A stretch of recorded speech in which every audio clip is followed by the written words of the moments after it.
कोई भी नहीं सोचता कि जब कोई इंसान पिट में जाता है तो उसका क्या होता है, लेकिन अब रूडो को खुद ये सब फील हो रहा है। इस जहानुम में कचरे से बने बड़े बड़े मॉन्स्टर टाइप के क्रिएचर्स हैं और वो रूडो के पीछे पड़े हैं। वो भागता है पर लगता है कोई सेफ जगह ही नहीं है। ऊपर से गंदी हवा में सांस लेना भी मुश्किल हो रहा है। रूडो सोचता है कि अब तो बस मौत ही उसका नसीब है, लेकिन फिर उसको याद आता है अपना दोस्त रेक्टो। अब रूडो ही एक आदमी है जो रेक्टो का बदला ले सकता है।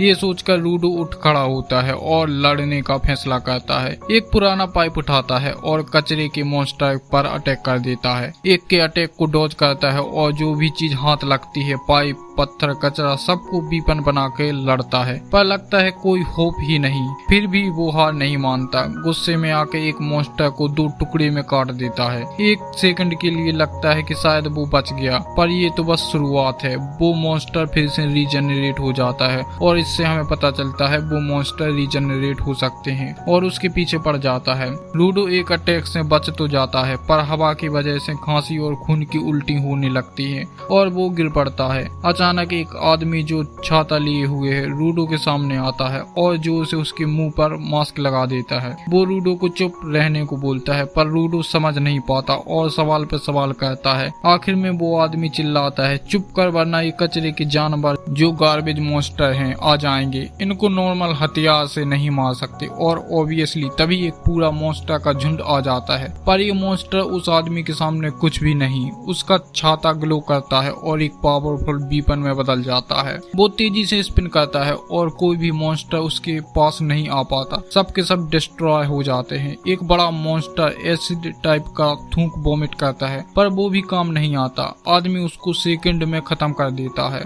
वो आदमी अपना नाम बताता है, इंजन। कहता है वो एक क्लीनर है, पर रूडो कुछ और पूछने से पहले ही बेहोश हो जाता है। रूडो को एक पुरानी कहानी याद आती है जो रेक्टो ने उसको बचपन में बताई थी। अगर कोई चीज से लोग बहुत प्यार करते हैं तो उसमें एक रूह आ जाती है। इस वजह से रूडो को लगता है कि हर चीज में जान होती है, पर यह ख्याल टूट जाता है जब वो उठता है और देखता है कि इंजन ने उसको जंजीर से बांध दिया है।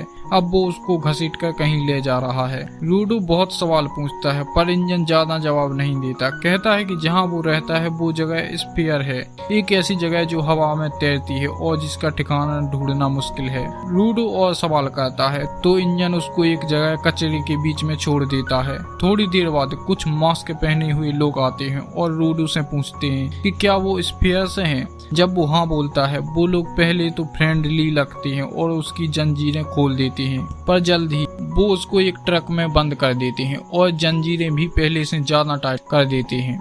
ये लोग स्फीयर के लोगों से नफरत करते हैं क्योंकि वहाँ के लोग अपना कचरा यहाँ फेंकते हैं, जिससे गार्बेज मॉन्स्टर और जहरीले गैसों का प्रॉब्लम होता है। वो लोग रूडो को बेचने का प्लान बनाते हैं, पर एक आदमी को उसको पहले टॉर्चर करने में मजा आता है। वो रूडो के मुंह में गंदा कचरा ठूंसता है। सोचता है कि रूडो ने कभी कचरा छुआ नहीं होगा, पर रूडो उसका हाथ काट देता है अपने दांत से। वो थक गया है लोगों के लेवल्स से। तभी रेक्टो की बातों को याद करके रूडो के अंदर एक अजीब सी रेड एनर्जी जागती है। वो जंजीरों में एनर्जी डाल देता है और जंजीरें एक पावरफुल बीपन में बदल जाती है।